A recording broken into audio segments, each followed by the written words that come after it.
بسم اللہ الرحمن الرحیم۔ السلام علیکم، ویلکم ٹو ماہم کہانی۔ پلیز چینل کو لائک کر دیجیے، اگر آپ نے ابھی تک چینل کو سبسکرائب نہیں کیا تو سبسکرائب کر دیجیے، بیل آئیکن کو بھی کلک کر دیجیے گا۔ اس سے یہ ہوگا کہ ہر نئی آنے والی ویڈیو کا آپ کو نوٹیفیکیشن ملتا رہے گا۔ چلتے ہیں ناول کی طرف۔ تمہارا نکاح کب ہوا؟ اب تم ہمیں بہلانے کے لیے نیا قصہ شروع کر رہے ہو۔ میری ہیرا میں کیا کمی ہے جو تم اتنے ڈرامے کر رہے ہو؟ بڑی مومانی بھڑک اٹھی تھی۔ مامی، خدا کو مانے، میں کیوں جھوٹ بولوں گا؟ ہیرا کا ذکر کر ہی نہیں رہا یہاں پر۔ میں ہیرا کا بھلا ذکر کیسے کر سکتا ہوں؟ بابا نے رشتہ کر دیا ہے، کچھ وقت پہلے نکاح بھی کر دیا تھا۔ اب مجھے یہ خیال نہیں آیا کہ سب ڈیٹیل دیتا آپ کو۔ وہ مزے سے جھوٹ پر جھوٹ بولتا اسوان کو ایک طرف بیٹھنے کا اشارہ دے کر پھر سے کچن میں جا چکا تھا۔ کون ہے تمہاری منکوحہ؟ کب ہوا نکاح؟ اپنی بڑی مامی کی وہ عادت سے جانتا تھا۔ وہ بے چین لہجے میں پرسکون سا سر ہلا گیا۔ جانتا تھا وہ یقین نہیں کریں گی۔ ایسا کریں، آپ آج شام کی چائے میرے ساتھ پینے آ جائیں، کچھ گپ شپ بھی ہو جائے گی، اپنی منکوحہ سے بھی ملوا دوں گا۔ وہ اعتماد سے انہیں دعوت دینے لگا۔ وہ اس بار کچھ ڈھیلی پڑ گئی تھی۔ ضرور آؤں گی، میں بھی تو ملوں اس گوہر نایاب سے، وہ طنزیہ لہجے میں بول کر کال کاٹ گئی۔ ایاد موبائل ایک طرف رکھتا قیمے کے پیکٹ کو کھولنے لگا۔ کڑھائی میں تیزی سے مسالہ تیار کر کے قیمہ ڈالا۔ فریزر سے بازاری کچی روٹی کا پیکٹ نکالا اور 4 روٹیاں نکال کر توا گرم کرنے پر چولہے پر رکھ دی۔ پھر موبائل اٹھا کر اپنے کزن میسم کو وائس میسج کیا۔ سنو، آج شام تم سب میرے پاس چکر لگا لو۔ یقیناً چھوٹی مامی کو میرا رشتہ ہونے کی اطلاع بھی مل گئی ہوگی اور لڑکی دیکھنے کا تجسس بھی ستا رہا ہوگا۔ اس نے انہیں بھی دعوت دے ڈالی۔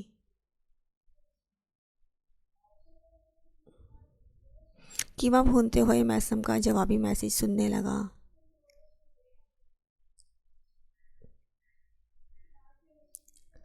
بیٹا، تجسس تو پورے خاندان کو کھائے جا رہا ہے۔ چھڑا چھانٹ لڑکا جائیداد سمیت ہاتھ سے جا رہا ہے۔ ایسا داماد کسی کو ملتا ہے جس کی خود بھی اپنے گھر والوں سے نہ بنتی ہو، مگر یہ سوچو وہ غائبانہ منگیتر کہاں سے برآمد کرو گے؟ میسم کی جواب پر وہ ہنس پڑا۔ یار سوری، تمہیں اپنے نکاح میں بلانا بھول گیا تھا۔ اچھا چلو کوئی بات نہیں، آج آ کر اپنی بھابھی سے ملو تم بھی، اس نے شریر لہجے میں کہا اور قیمے کے نیچے آنچ ہلکی کرتے ہوئے گرم توے پر روٹیاں گرم کر کے پکانے لگا۔ میسم میسج پر میسج کرتا اس دھوکے پر اسے لان تان کر رہا تھا۔ وہ اسے نظر انداز کیے تیزی سے سلاد تیار کرنے لگا۔ وہاں تو سب کو کھانے سے منع کر کے جلدی نکل آیا تھا، مگر اب بھوک پاگل کر رہی تھی۔ باہر اسوان ایک آرام دہ صوفے پر بیٹھی اطراف کا جائزہ لینے لگی۔ گھر چھوٹا مگر بہت سادہ اور بہت پیارا تھا۔ فرنیچر مہنگا تھا اور کانچ کے ڈیکوریشن پیسز ہر جگہ موجود تھے۔ اس کا دماغ اتنا خالی ہو رہا تھا کہ اس وقت ایاد خان کے ساتھ اکیلے اس گھر میں آنے کے بعد بھی اس کے اندر کسی جذبے نے سر نہیں اٹھایا تھا۔ نہ پریشانی، نہ جھجک، نہ شرم، نہ غصہ۔ وہ بالکل خالی دل اور خالی دماغ لیے وہاں بیٹھی تھی۔ کچھ دیر بعد ایاد کچن سے نکلا تو ہاتھ میں کھانے کی ٹرے اس کے ہاتھ میں تھی۔ اس کے سامنے پڑی ٹیبل پر ٹرے رکھی اور اپنے لیے ایک چیئر اٹھا کر وہیں رکھ دی۔ اسوان منہ کھولے اسے دیکھ رہی تھی۔ مجھے ایسے مت گھورو، میں نے نہیں کہا تھا سب سے کہ ہمارا نکاح کریں، اور اگر کر ہی دیا ہے تو ٹھیک ہے، اب احتجاج کا کوئی فائدہ نہیں ہے۔ کھانا کھاؤ اور پھر چاہو تو آرام کر لینا، میں تمہیں روم دکھا دوں گا۔ شام کو میرے ماموں اور ان کی فیملیز آئیں گی تمہیں ملنے کے لیے۔ اگر تمہاری طبیعت ٹھیک نہیں ہوئی تو سب سے مل کر واپس اپنے کمرے میں چلی جانا۔ وہ گلاس میں پانی ڈالتا اطمینان سے بولا اور پانی پینے لگا۔ اسوان سر ڈال کر بیٹھی اس کے الفاظ پر غور کر رہی تھی۔ کھانا کھاؤ، پھر شام کے وقت بھوک لگی ہوگی تو سب کے سامنے کھایا نہیں جائے گا۔ پلیز اب یوں میرے ساتھ احتجاج یا بھوک ہڑتال والا کام نہیں کرنا۔ جیسے تمہارے لیے یہ نکاح اچانک تھا، ایسے میرے لیے بھی یہ سب اچانک تھا۔ میں تم پر اپنا غصہ نہیں نکالوں گا، وہ سنجیدگی سے بولا تو اسوان نے خشک پڑتے لبوں پر زبان پھیرتے ہوئے پانی کو دیکھا۔ ایاد نے پانی کی بوتل اور گلاس اس کے سامنے رکھا اور خود کھانا کھانے لگا۔ اسوان بھی پانی پیتی کھانے کو دیکھنے لگی۔ صبح کی ٹینشن سے کچھ نہیں کھایا گیا تھا اور اب آنے سے پہلے ایاد نے کھانے نہیں دیا تھا۔ اسے جلدی تھی، اسے بھی بھوک محسوس ہو رہی تھی، اسی لیے پانی پیتے ہی اس نے جھجک کر ہاتھ بڑھایا تو وہ مسکراہٹ چھپاتا پلیٹ اس کے قریب کر گیا۔ حویلی میں شادی قریب آنے پر رونق مزید بڑھ چکی تھی۔ کمزور سی حمینا زرد روایتی لباس میں نہایت پرکشش لگ رہی تھی۔ اب اس کی صحت میں کافی حد تک فرق آ چکا تھا۔ ہڈیوں کا ڈھانچہ بنے ہاتھ اور چہرہ اب قدرے بھر آئے تھے۔ رنگت کا زرد پن بھی کم ہو گیا تھا۔ اب رات کا آدھا حصہ تو اس کی بیٹی کو گل جان سنبھال لیتی تھی۔ صبح کے وقت بھی وہ نماز قرآن کے بعد جاگی رہتی تھی تو بچی کو سنبھال لیتی تھی۔ حمینا تب تک نیند پوری کر لیتی تھی۔ گل جان کے تجربے کار حصار میں اس کی بیٹی بھی اب ٹھیک رہنے لگی تھی۔ اس وقت بھی گل جان چمچ کے ساتھ بچی کو سیریلیک کھلا رہی تھی۔ حمینا یک ٹک انہیں دیکھتی رہی۔ اسے گل جان کو دیکھ کر اپنی ماں کا خیال آ رہا تھا۔ گل جان اس کا بچہ سنبھال سکتی تھی تو اس کی ماں بھی تو سنبھال سکتی تھی۔ وہ لوگ ایک انجان بچی کے اخراجات اٹھا رہے تھے تو اس کے بھائی کیوں نہیں؟ اداسی سے اس کی آنکھیں نم ہوئیں۔ مورے، حمینا نے مدھم آواز میں انہیں پکارا۔ سب کی دیکھا دیکھی وہ بھی انہیں مورے کہنے لگی تھی۔ جی بچے، گل جان نے نرمی سے جواب دیا۔ کیا ایسا نہیں ہو سکتا میری شادی نہ کی جائے، بس میں آپ کے پاس رہوں؟ وہ روحان سی ہو کر بولی تو گل جان سر پکڑ کر بیٹھی۔ جب سے اس کی شادی ابراہیم سے طے ہوئی تھی وہ ایسے ہی بچنے کی کوششیں کر رہی تھی۔ جانے کیا خوف تھا اسے۔ تم میرے پاس تب ہی رہ سکتی ہو جب ابراہیم کی دلہن بنو گی۔ کیا ابراہیم برا لگتا ہے؟ گل جان نے مسکرا کر محبت سے اسے سمجھایا۔ ان کے سوال پر وہ نفی میں سر ہلاتی آنکھیں بھر لائی۔ وہ اچھے ہیں مگر مجھے ڈر لگتا ہے اپنے ماضی سے اور خود سے۔ میں باعزت لڑکی نہیں ہوں۔ وہ مجھ سے شادی کر کے پچھتائیں گے۔ جب وہ خوش نہیں رہیں گے تو طلاق دے دیں گے اور پھر آپ سب سے میرا کوئی تعلق نہیں رہے گا۔ میں اب بغیر رشتے کے رہتی رہی ہوں مگر تب رشتہ بن کر جب ٹوٹے گا میں یہاں نہیں رہ سکوں گی۔ بولتے بولتے اس کی آواز بھر آ گئی تھی۔ گل جان حیرت سے اسے دیکھ کر رہ گئی۔ اسے جانے کیا کیا وہم ستا رہے تھے اور وہ اسے سمجھا کر اب تھک چکی تھی۔ وہ سمجھ رہی تھی خوف اس کمسن لڑکی کے اندر پنجے گاڑ چکا تھا۔ وہ تہمات میں گھری تھی۔ پرانے رشتے اس سے چھوٹ گئے تھے اور نئے بنانے سے وہ گھبرا رہی تھی۔ حمینا، تمہارے وہم اور خوف اب ابراہیم ہی دور کر سکتا ہے۔ مجھ بوڑھی جان میں اب تمہیں سمجھانے کی مزید ہمت نہیں رہی۔ گل جان بے چارگی سے بولی تو وہ ہاتھوں میں اپنا چہرہ چھپائے رونے لگی۔ مجھے ڈر لگتا ہے مورے، میں اس وہم میں گرفتار ہو گئی ہوں کہ میں پاک نہیں رہی۔ میں جانتی ہوں ڈاکٹر ابراہیم مجھے سہارا دینا چاہتے ہیں مگر وہ مجھ سے بے نیاز بیزار ہو جائیں گے۔ بڑی بیگم، مجھے کبھی نہیں اپنائیں گی، مجھے بتائیں میں کیا کروں کہ مجھے سکون ملے اور میرا دل ہر خوف سے آزاد ہو جائے۔ وہ بے بسی سے روتے ہوئے گل جان سے پوچھ رہی تھی، ہمینہ سب وقت پر چھوڑ دو، تم ہی تو کہتی ہو زندگی میں جتنا برا ہونا تھا ہو چکا، تو اب یہی سوچ لیا کرو کہ اگر تم وہ حادثات سہ سکتی ہو تو اب سہ جاؤ گی۔ آنے والا وقت کیسا ہے یہ اللہ جانتا ہے، اب جو وقت ہے اسے جیو اور پرسکون رہو۔ گل جان اسے سینے سے لگا کر اس کا سر سہلاتے ہوئے اسے سمجھا رہی تھی۔ وہ بچوں کی طرح روتی جا رہی تھی۔ گل جان اس کے خاموش ہونے کا انتظار کرنے لگی، کیونکہ وہ اب جان گئی تھی ہمینہ اگر 2 دن خاموشی سے گزار بھی لے تو تیسرے دن ضرور کسی نہ کسی بات پر دل کھول کر روتی تھی۔ اب جب کہ اس کی شادی کی جا رہی تھی، وہ بھائیوں کو یاد کر رہی تھی، اسے ماں یاد آ رہی تھی۔ علیحہ اور حمالہ سر جوڑے اپنے اپنے برائڈل ڈریس دیکھ رہی تھیں۔ تمہارا یہ ریسیپشن والا ڈریس زیادہ پیارا ہے، مجھے پیچ کلر ویسے بھی بہت پسند ہے، اوپر سے اس میکسی۔ حمالہ چمکتی آنکھوں سے علیحہ کا ڈریس دیکھ رہی تھی۔ علیحہ نے ایک نظر قریب پڑا حمالہ کا ولیمے کا ڈریس دیکھا، وہ روایتی سا عام سا لباس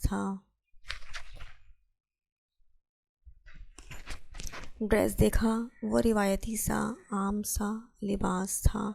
پلوشے نے ساری تیاری ایسی ہی کی تھی، جلد بازی میں، اور شاید کچھ زیادہ ہی جلدی میں کی گئی تیاری تھی۔ حمالہ نے اپنا سامان ایک بار سرسری سا دیکھا تھا اور دوبارہ ادھر نظر نہیں ڈالی تھی۔ یہ ساری شاپنگ آنی اور کیف نے کی ہے، تمہیں اگر داور چاچو ایسے ڈریسز لے بھی دیں تو فائدہ نہیں، کیونکہ پلوشے پھپھو کی حویلی میں لڑکیاں ایسے ہی روایتی لباس پہنتی ہیں۔ میں اپنا یہ ڈریس بہت آرام سے تمہیں دے دیتی اور اپنے لیے اور منگوا لیتی اگر تم میری بھابھی بن رہی ہوتی۔ اب بھول جاؤ اور بس دیکھتی رہو دور دور سے، علیحہ نے جتا کر کہتے ہوئے اپنا ڈریس پیچھے کر لیا۔ حمالہ کا چہرہ خفت سے سرخ ہوا۔ تم یہ بات مجھے کئی ہزار مرتبہ دہرا چکی ہو، مجھے نہیں چاہیے تم سے یہ ڈریس، میں ویسے ہی تعریف کر رہی تھی، تم بہت بری ہو علیحہ۔ حمالہ اس سے لڑتی رو پڑی۔ علیحہ اپنے الفاظ پر شرمندہ ہوئی۔ سوری حمالہ، میرا وہ مطلب نہیں تھا۔ سچ کہوں تو میں واقعی تمہارے انکار سے بہت ہرٹ ہوئی ہوں۔ میں یہاں سے چلی جاؤں گی تو پھر پتہ نہیں ہم کب ملیں گے، مگر تم یہاں ہوتی تو ویڈیو کالز اور کال وغیرہ پر تمہاری اطلاع ملتی رہتی۔ علیحہ اس کے گرد بازو پھیلا کر بولتی، اس کے کندھے پر اداسی سے تھوڑی ٹکا گئی۔ حمالہ چہرہ چھپائے اب بھی رونے میں مصروف تھی۔ اس کی معذت پر اسے دور کرنے لگی۔ مجھ سے بات مت کرو، تم صرف اپنا سوچ رہی ہو، تمہیں لگتا ہے میں یہاں سے جانے پر بہت خوش ہوں، ہے نا؟ حمالہ ہونٹ لٹکائے خفگی سے اسے دیکھ رہی تھی۔ علیحہ اسے دیکھنے لگی، تو پھر تم نے یہ ضد کیوں کی؟ حاذق لالا کو عرصہ ہوا ہم نے دیکھا تک نہیں۔ پلوشے پھپھو کی حویلی میں سب عجیب ہیں، بیک ورڈ سے، اور اتنا گھٹا گھٹا سا ماحول ہے۔ علیحہ فکر مندی سے اسے دیکھ رہی تھی۔ علیحہ وہاں مجھے کوئی نانوں سے ملنے سے نہیں روکے گا، میں وہاں سے سب کو مل سکوں گی، تم سے بھی اور خٹک حویلی والوں سے بھی۔ مجھے سمجھنے کی کوشش کرو، اگر تم سے تمہارے رشتے چھین لیے جائیں تو کیا تم خوش رہو گی؟ حمالہ اداسی سے سوال کرنے لگی۔ علیحہ کو اس کی کم عقلی پر دکھ ہوا۔ وہ صرف سب سے کبھی کبھی ملنے کے خاطر ایک ایسے خاندان میں جا رہی تھی جہاں اس پر مسلسل تنقید اور طنز کیے جانے والے تھے، مگر اسے پرواہ ہی نہیں تھی۔ مرحا آنٹی بھی تمہاری شادی سے خوش نہیں ہیں، ان کی پلوشے پھپھو سے کبھی نہیں بنی، نہ ہی ان کا کبھی وہاں جانا ہوا ہے۔ تم پاگل ہو، مگر اب کچھ نہیں ہو سکتا، اسی لیے سمجھانے کا فائدہ نہیں۔ علیحہ افسردگی سے سر ہلا رہی تھی۔ حمالہ کو مزید رونا آنے لگا۔ اس کا فیصلہ اس کی نظر میں ٹھیک تھا، مگر سب کہہ رہے تھے غلط ہے تو غلط ہی ہوگا۔ رونا تو یہ تھا کہ اب اس غلط فیصلے کو درست بھی نہیں کر سکتی تھی، اور اس سے بڑا رونا یہ تھا کہ اگر کسی طرح ٹھیک کرنے کی کوشش کر بھی لیتی تو اس کے پاس پھر سے وہی اورات کا ہی آپشن بچتا تھا جو اسے منظور ہی نہیں تھا۔ سنو، میرا بارات کے دن کے لیے یہی ڈریس ٹھیک ہے نا؟ ایقان اسی وقت کمرے میں داخل ہوتی انہیں اپنا سوٹ دکھانے لگی۔ علیحہ اس کی طرف متوجہ ہوئی جبکہ حمالہ درد کرتا سر لیے وہیں بستر پر گر گئی۔ سب کے ہی ڈریسز اچھے تھے اور اسے اپنا ایک بھی ڈریس پسند نہیں آیا تھا۔ واؤ، یہ بہت پیارا ہے، یہ پرواں آنی نے گفٹ کیا تھا نا تمہاری شادی پر؟ ویسے ایقان تم رباز لالا سے کہو تمہیں شاپنگ کروائے نا۔ علیحہ اس کا ڈریس دیکھتے ہوئے بولی۔ کیرولین بلو کامدار انارکلی فراک بہت پیارا اور نفیس کام والا سوٹ تھا۔ نہیں، مجھے شاپنگ کی ضرورت نہیں ہے، میرے پاس بہت ڈریس ہیں، چلو میں یہی ہینگ کر دیتی ہوں، اس کے ساتھ میچنگ سینڈل اور جیولری نکالنی باقی ہے۔ ایقان بولتے ہوئے وہاں سے جا چکی تھی۔ علیحہ نے گہرا سانس بھر کر حمالہ کو دیکھا تو وہ اس کے کپڑوں پر ڈھیر ہوئی پڑی تھی۔ حمالہ، سونے سے پہلے اپنے نیچے سے چیزیں ہٹا دیا کرو، نمونی کہیں کی۔ علیحہ نے اسے گھسیٹ کر بیٹھ کے خالی جگہ پر کیا۔ کام کے بھرے کپڑے وہاں سے ہٹانے لگی۔ حمالہ نیند میں جا چکی تھی۔ ایقان اپنے کمرے میں آ کر اپنا ڈریس بیڈ پر رکھتی نئے سینڈلز نکالنے لگی۔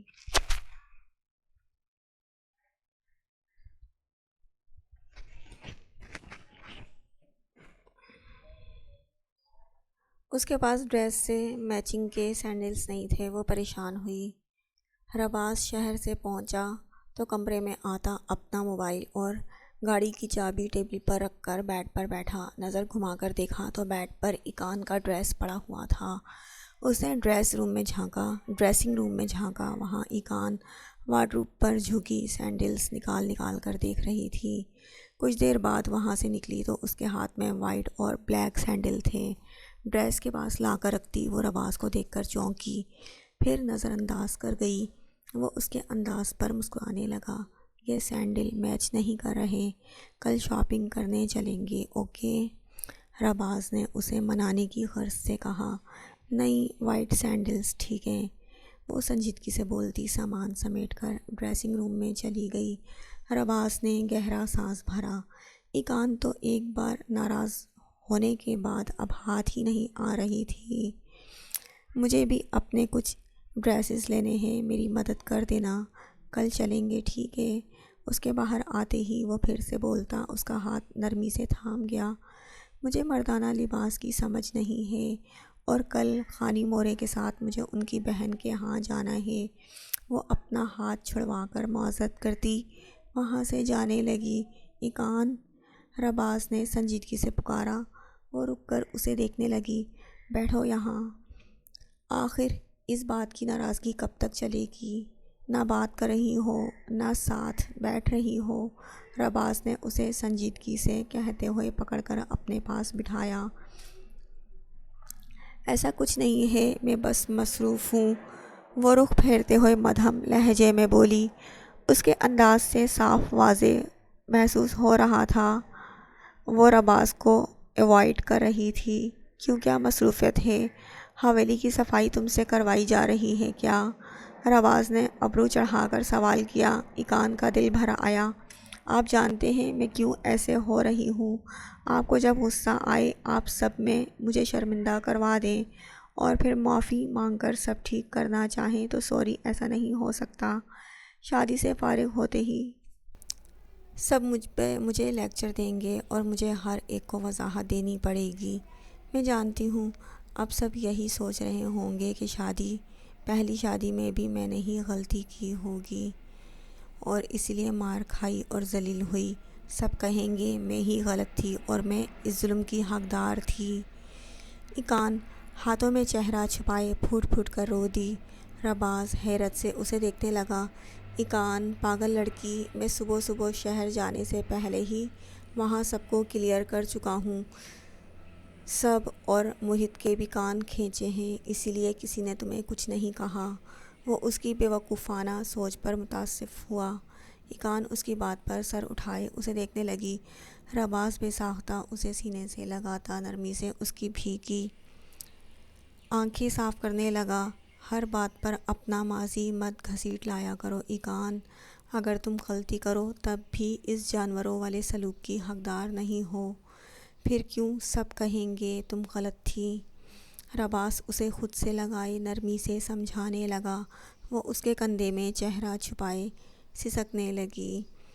تم محبت کے قابل ہو، نرمی کے قابل ہو، چلو اب رونا بند کرو، ماضی گزر چکا ہے، تم اب میری بیوی ہو اور میری بیوی مجھے بہت پیاری ہے۔ رباس نے اس کا سر تھپک کر محبت سے کہا اور اس کے سر پر لب رکھے۔ ایقان اس محبت اور نرمی پر اپنی آنکھیں رگڑنے لگی۔ میں صبح سے سب کو ایوائڈ کر رہی ہوں، مجھے ڈر تھا سب ڈانٹیں گے۔ وہ سسکتے ہوئے بولی، تم تو پاگل ہو، اوور تھنکنگ چھوڑو ورنہ ہمیشہ ہر بات پر پریشان رہو گی۔ کل میں غلط تھا تم نہیں، اگر کوئی کچھ کہہ رہا تھا تو حقیقت بتا دینی تھی، بات ختم ہو جاتی، چھپانے کی ضرورت کیا تھی۔ رباس کو لگا وہ سمجھا کر تھک جائے گا، مگر ایقان سدھرنے والی نہیں تھی۔ وہ اسے اپنے حصار میں چھپائے اس کے بال سنوارتا رہا اور سمجھاتا رہا۔ وہ نہیں جانتا تھا ایقان اپنی پہلی شادی سے پہلے کیسی تھی، مگر وہ اب ایقان کو ایک بااعتماد لڑکی بنانا چاہتا تھا۔ اور رات آفس سے نکل کر کسی ہوٹل میں پہنچا جہاں آج اس نے کچھ پرانے دوستوں سے ملنے کا خواہ پروگرام بنا لیا تھا، اور یہ ملاقات صرف حویلی جانے سے بچنے کا بہانہ تھی۔ شادی کے دن سر پر آ گئے تھے اور وہ سب کی کالز کا ایک ہی جواب دیتا رہا کہ بزی ہوں، ابھی نہیں آ سکتا۔ ہوٹل پہنچ کر مطلوبہ ٹیبل پر پہنچتا وہ مسکرا کر سب سے ملنے لگا۔ تمہاری کال سن کر تو میں شاکڈ ہی ہو گیا تھا، تمہیں کیسے خیال آ گیا ہم بیچاروں کا؟ تم نے تو یونی سے فری ہوتے ہی ایسے منہ موڑا جیسے ظالم سسرال سے بہو نکل کر چھپ جاتی ہے۔ ایک دوست حاشر سے ہنستے ہوئے تبصرہ کیا تو وہ مسکرا کر سر ہلانے لگا۔ مجھے لگتا ہے شادی کرنے والے ہو اسی لیے سب کو بلایا۔ دوسرے دوست عثمان کی بات پر اس کی مسکراہٹ سمٹی۔ یقیناً یکدم اس کا موڈ آف ہوا۔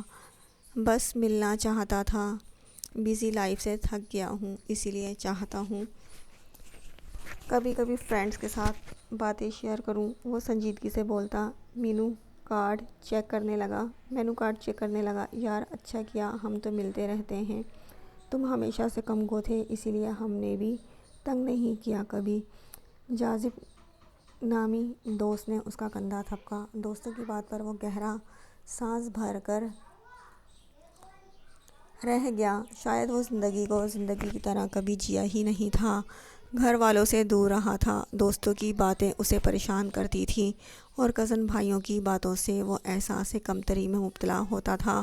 وہ صرف ایاد خان کا دوست بنا تھا، مگر وہ شاید حساس ہو رہا تھا، اسے سب کی سب باتیں چبھتی تھیں، اسے انکار اب اندھیروں میں گھسیٹ لیتا تھا۔ یار ایک تم بھی پٹھان ہو، ایک وہ بھی پٹھان بیٹھے ہیں حاشر کی بات پر۔ اور رات اپنے خیال سے چونکا۔ حاشر دور کسی ٹیبل پر دیکھ رہا تھا۔ میری جاب ایسی ہے کہ مجھے ہر ممنوع جگہ پر بھی جانا پڑتا ہے، کلب، کوٹھے اور ریڈ لائٹ ایریاز۔ حاشر بولا۔ وہ خفیہ ایجنسی میں تھا، اور یقین کرو میں نے ان دونوں کو تقریباً ایسی جگہ دیکھا ہے، عورتیں، شراب اور رقص کے دل دادا ہیں دونوں۔ حاشر تعصب سے بول رہا تھا، اور رات نے بے ساختہ گردن موڑ کر حاشر کی نظروں کے تعاقب میں دیکھا اور ماہد خان کو دیکھ کر اس کے ماتھے پر بل پڑے۔ وہ پلٹنے لگا جب ماہد خان کے سامنے بیٹھے لڑکے نے عین اسی لمحے پیچھے مڑ کر ویٹر کو اشارہ کیا تھا، اور اسے دیکھ کر اورات ٹھٹک گیا تھا۔ حاذق خان؟ اورات کے لبوں سے سرگوشی کی صورت نام نکلا تھا۔ وہ حیرت سے دنگ رہ گیا۔